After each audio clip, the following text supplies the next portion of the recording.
एक बार शिव जी ने अपने तेज को समुद्र में फेंक दिया। उससे एक महातेजस्वी बालक ने जन्म लिया। ये बालक आगे चलकर जलंधर के नाम से पराक्रमी दैत्य राजा बना। इसकी राजधानी का नाम जलंधर नगरी था। दैत्यराज कालनेमी की कन्या वृंदा का विवाह जलंधर से हुआ। जलंधर महाराक्षस था। अपनी सत्ता के मद में चूर उसने माता लक्ष्मी को पाने की कामना से युद्ध किया, परंतु समुद्र से ही उत्पन्न होने के कारण माता लक्ष्मी ने उसे अपने भाई के रूप में स्वीकार किया।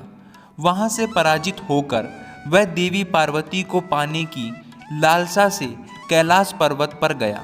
भगवान देव आदि देव शिव का ही रूप धरकर माता पार्वती के समीप गया, परंतु माँ ने अपने योग बल से उसे तुरंत पहचान लिया तथा वहां से अंतर्ध्यान हो गई। देवी पार्वती ने क्रोधित होकर सारा वृतांत भगवान विष्णु को सुनाया।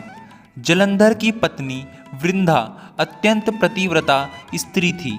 उसी के पतिव्रत धर्म की शक्ति से जलंधर ना तो मारा जाता था और ना ही पराजित होता था।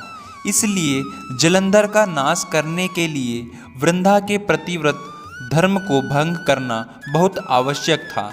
इसी कारण भगवान विष्णु ऋषि का वेश धारण कर वन में जा पहुँचे, जहाँ वृंदा अकेली भ्रमण कर रही थी। भगवान के साथ दो मायावी राक्षस भी थे, जिन्हें देखकर वृंदा भयभीत हो गई। ऋषि ने वृंदा के सामने पल में दोनों को भस्म कर दिया। उनकी शक्ति देखकर वृंदा ने कैलाश पर्वत पर महादेव के साथ युद्ध कर रहे अपने पति जलंधर के बारे में पूछा। ऋषि ने अपने माया जाल से दो वानर प्रकट किए। एक वानर के हाथ में जलंधर का सिर था तथा दूसरे के हाथ में धड़। अपने पति की यह दशा देखकर वृंदा मूर्छित होकर गिर पड़ी। होश में आने पर उन्होंने ऋषि रूपी भगवान से विनती की कि वह उसके पति को जीवित करें। भगवान ने अपनी माया से पुनः जलंधर का सिर धड़ से जोड़ दिया, परंतु स्वयं भी वह उसी शरीर में प्रवेश कर गए। वृंदा को इस छल का तनिक भी आभास न हुआ। जलंधर बने भगवान के साथ वृंदा प्रतिव्रता का व्यवहार करने लगी, जिससे उसका सतीत्व भंग हो गया। ऐसे होते ही वृंदा का पति जलंधर युद्ध में हार गया। इस सारी लीला का जब वृंदा को पता चला तो उसने क्रोधित होकर भगवान विष्णु को हृदयहीन शिला होने का श्राप दे दिया। अपने भक्त के श्राप को भगवान विष्णु ने स्वीकार किया और शालिग्राम पत्थर बन गए। सृष्टि के पालनकर्ता के पत्थर बन जाने से ब्रह्मांड में असंतुलन की स्थिति हो गई। यह देखकर सभी देवी देवताओं ने वृंदा से प्रार्थना की वह भगवान विष्णु को श्राप मुक्त कर दें। वृंदा ने भगवान विष्णु को श्राप मुक्त कर स्वयं आत्मदाह कर लिया। जहाँ वृंदा भस्म हुई वहाँ तुलसी का पौधा उगा। भगवान विष्णु ने वृंदा से कहा, हे वृंदा, तुम अपने सतीत्व के कारण मुझे लक्ष्मी से भी अधिक प्रिय हो गई हो। अब तुम तुलसी के रूप में सदा मेरे साथ रहोगी। तब से हर साल कार्तिक महीने के देव उठावनी एकादशी का दिन तुलसी विवाह के रूप में मनाया जाता है।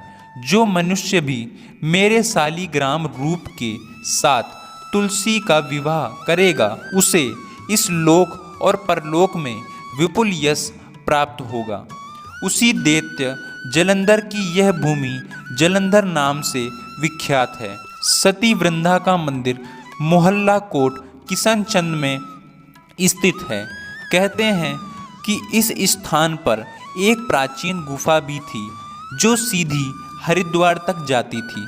सच्चे मन से 40 दिन तक सती वृंदा देवी के मंदिर में पूजा करने से सभी मनोरथ पूर्ण होते हैं। जिस घर में तुलसी होती है वहाँ यम के दूत भी असमय नहीं जा सकते।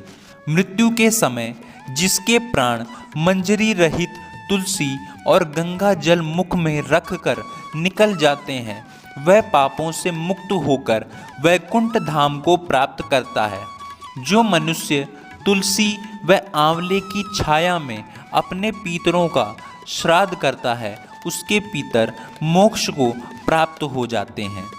अगर आपको हमारी इस कहानी से कुछ सीख मिली हो, कुछ ज्ञान मिला हो, तो आप हमारे वीडियो को लाइक कर और चैनल को सब्सक्राइब कर हमारा प्रोत्साहन कर सकते हैं। आप सभी का बहुत बहुत धन्यवाद।